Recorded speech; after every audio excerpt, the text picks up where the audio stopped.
Hello my dear friends, एक बार again आपका स्वागत है आपके अपने चैनल स्टडी विद मी पर।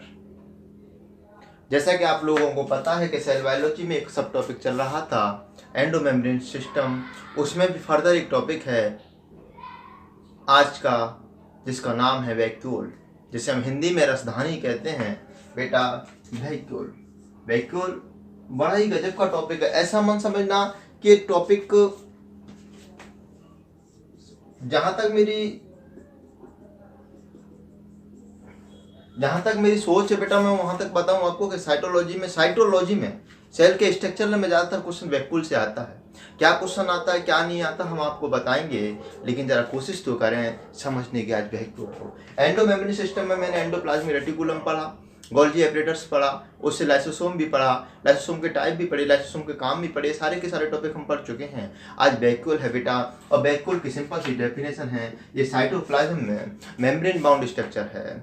मेम्ब्रेन बाउंड स्ट्रक्चर जो साइटोप्लाज्म में रहता है बेटा, मैं कह दूं मेम्ब्रेन बाउंड स्ट्रक्चर है। बहुत ही छोटा सा टॉपिक है, 2-4 मिनट की वीडियो है। मेम्ब्रेन बाउंड स्ट्रक्चर है बेटा, जी हाँ। सिंगल मेम्ब्रेन होती है, क्या होती है बेटा, इसके ऊपर सिंगल मेम्ब्रेन होती है।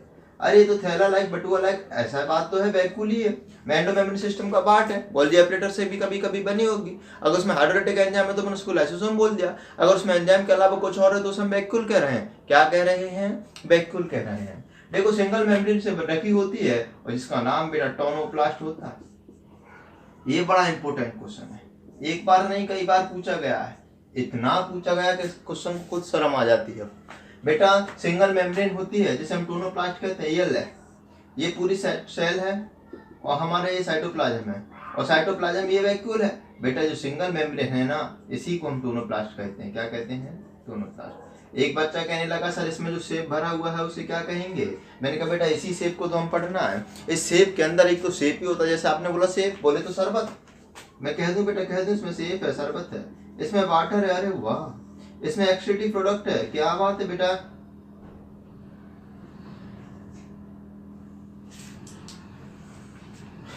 शरबत है बेटा, इसमें वाटर है, इसमें एक्सक्रीटिव प्रोडक्ट है, अरे वाह, समझ पा रहे हैं आप? ऐसा प्रोडक्ट जो सेल के लिए किसी काम का नहीं है, जो सेल के लिए किसी काम का नहीं, लेकिन सेल के अंदर बन रहा है, एक्सक्रीटिव प्रोडक्ट है। अब ये वैक्यूल में जाएगा, वैक्यूल सेल मेम्ब्रेन के पास जाएगी, वहां जाके बस्ट हो जाएगी और एक्सक्रीटिव प्रोडक्ट सेल के बाहर चला जाएगा। कैसे फटता है, कैसे सिक्रीशन का काम करते हैं हम बताएंगे। ये उस वैक्यूल की बात होगी जिसे हम सिक्रेटरी वैक्यूल कहते हैं। देखो बेटा एक्सक्रीटिव प्रोडक्ट है, इसके अंदर शेप है, बोले तो शरबत है, वाटर है, एक्सक्रीटिव प्रोडक्ट है, इसके अंदर भी वही बात है, पंप लगे होते हैं। और बेटे ध्यान रहे कि 90% पार्ट प्लांट सेल में 90% पार्ट वैक्यूल ही कवर करता है।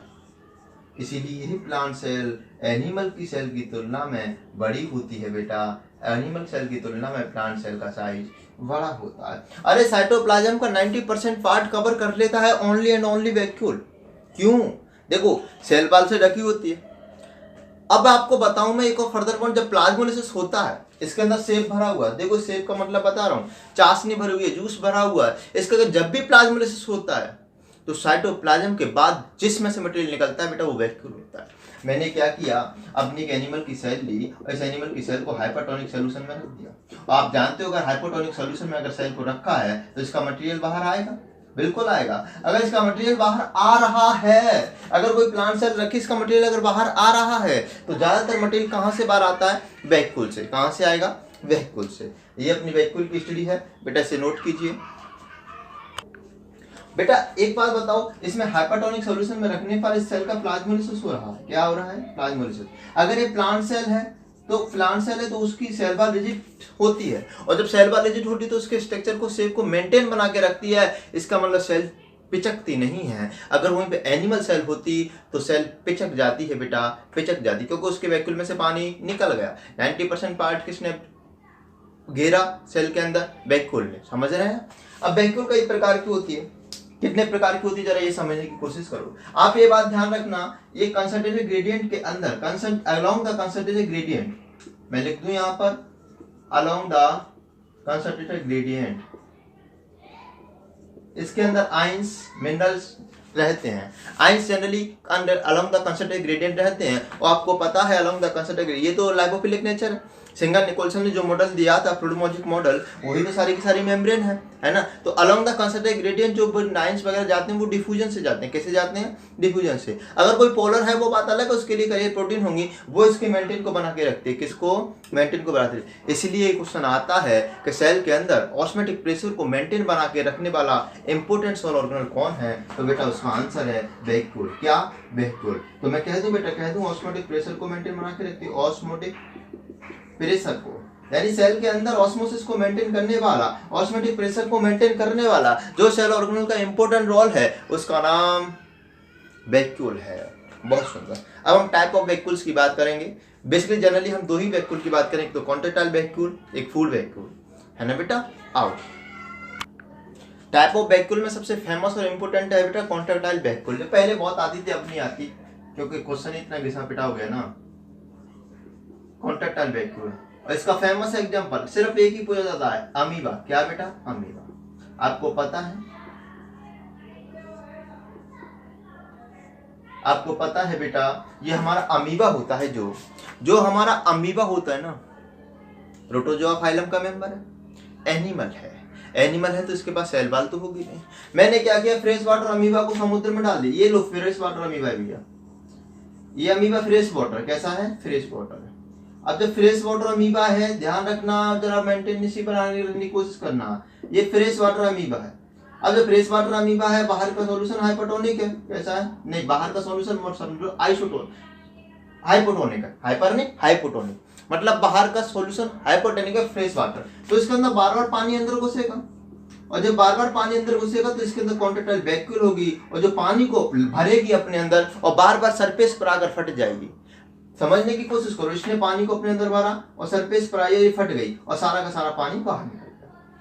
यानी मैंने अगर किसी अमीबा को, फ्रेश वाटर अमीबा है, फ्रेश वाटर में रखा है बेटा, सी वाटर अमीबा को मैंने फ्रेश वाटर में रखा है, तो बाहर का सॉल्यूशन हाइपोटोनिक, और हाइपोटोनिक सॉल्यूशन है तो पानी बार बार अंदर जाएगा, अंदर जाएगा तो कॉन्ट्रैक्टाइल वैक्यूल अपने अंदर उसको भरेगी और सरफेस पर आकर फट जाएगी, पानी बाहर। क्योंकि शरीर के अंदर, सेल के अंदर ऑस्मोसिस को, ऑस्मोटिक प्रेशर को मेंटेन रखने का काम कौन कर रहा है? Contractile vacuole. कौन? वैक्यूल। अब बार बार ये कॉन्ट्रैक्ट कर रही है, सरफेस पे आ रही है, फट रही है, सरफेस पे आ रही है, फट रही है, इसलिए मैंने इसे कॉन्ट्रैक्टाइल वैक्यूल बोला।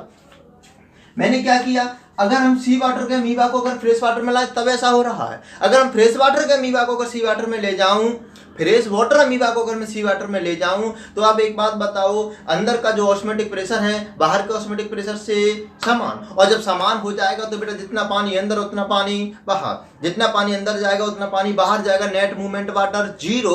और जब नेट मूवमेंट वाटर जीरो तो ना तो सेल प्लाज्मोलिसिस होगी और ना ही टर्जिट होगी, यानी ना तो सेल फटेगी, ना तो बस्ट होगी और ना ही पिचकेगी। समझ रहे हैं आप? इसका मतलब मैं कह दूं बेटा, कह दूं, अगर मैं फ्रेश वाटर अमीबा को सी वाटर में अगर उठाकर डालता हूं तो वहां पर कॉन्ट्रैक्टाइल वैक्यूल गायब हो जाती है। अगर वहीं पर सी वाटर के अमीबा को, सी वाटर के अमीबा को फ्रेश वाटर में डालता हूं तो कॉन्ट्रैक्टाइल वैक्यूल अपीयर हो जाती है। अपीयर होने का कारण क्या है? सिर्फ और सिर्फ एक ही आंसर है, ऑस्मोटिक प्रेशर को बैलेंस बना के रखना। क्या बेटा? ऑस्मोटिक प्रेशर को मेंटेन बना के रखना। दूसरी वैक्यूल आती है बेटा फूड वैक्यूल। ये तो कॉन्ट्रैक्टाइल वैक्यूल के बारे में बात होगी। दूसरी आती है फूड वैक्यूल। सिंपल सा है।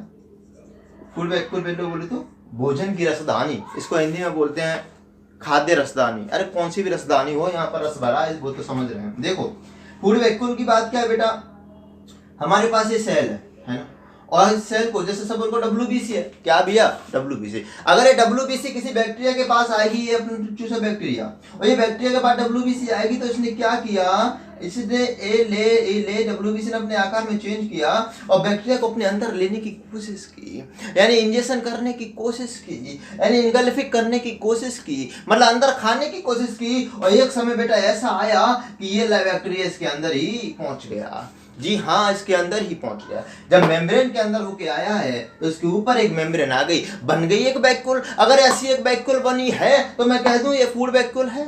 क्या है बेटा? फूड वैक्यूल है। अरे बेटा ये एक अपनी ये थी WBC, और ये अपना एक बैक्टीरिया आया था भैया इन्फेक्शन करने के लिए। WBC को पता पड़ा कि हमारे शरीर के अंदर कोई फॉरेन ऑर्गेनिज्म आ गया है, उसको चारों तरफ उसने मेम्ब्रेन बनाई और ऐसे उसने अंदर किया चालाकी से कि उस सेल के अंदर आ गया। अब इसका अब इसका बेटा होगा क्रियाकलाप। कैसे होगा? इस वैक्यूल के अंदर अभी कौन सी वैक्यूल बन गई? Food vacuole. कौन सी बेटा? फूड वैक्यूल, क्योंकि उसमें ऑलरेडी फूड भरा हुआ, भले ही कोई सा भी फूड हो, हमारे ऑर्गेनिज्म्स के लिए फूड है, हमारी सेल के लिए फूड है। इसमें कीमा बनाएगा, इसका कीमा बनाने के बाद इसमें से मिनरल निकालेगा और वो मिनरल सेल अपने खुद साइटोप्लाज्म में रखेगा, रिजर्व करके रखेगा कि जब भी कोई काम आएगा सेल के अंदर तो उस मिनरल को उसमें यूज करेगा। अब देखो इसका डाइजेशन कैसे करेंगे, जो हमने पढ़ चुके हैं। फिर ये सेल है, ये इसके अंदर फूड वैक्यूल है और इसके ऊपर लाइसोसोम फाड़ेगा आगे, और जैसे ही लाइसोसोम फाड़ेगा खाना डाइजेस्ट हो जाएगा। इसी प्रोसेस को बेटा इसी प्रोसेस को हमने पिछले लेक्चर में पढ़ा है। आप पिछले लेक्चर को खोलो और उसको जाकर देखिए। यहाँ पर वैक्यूल खत्म हो जाता है, इसी के साथ अपना एंडोमेम्ब्रेन सिस्टम का पार्ट भी खत्म हो जाता है। इसके बाद दूसरा टॉपिक चलेगा, बहुत ही इंपॉर्टेंट टॉपिक है, जो इसके लिए मैंने ये सेल बायोलॉजी पहले स्टार्ट की थी प्लांट फिजियोलॉजी से, उसका नाम है माइटोकॉन्ड्रिया। कहीं ना जाइए, बने रहिए आप अपने चैनल पर और देखते रहिए study with me with Pankaj Gupta. Thank you so much watching this video.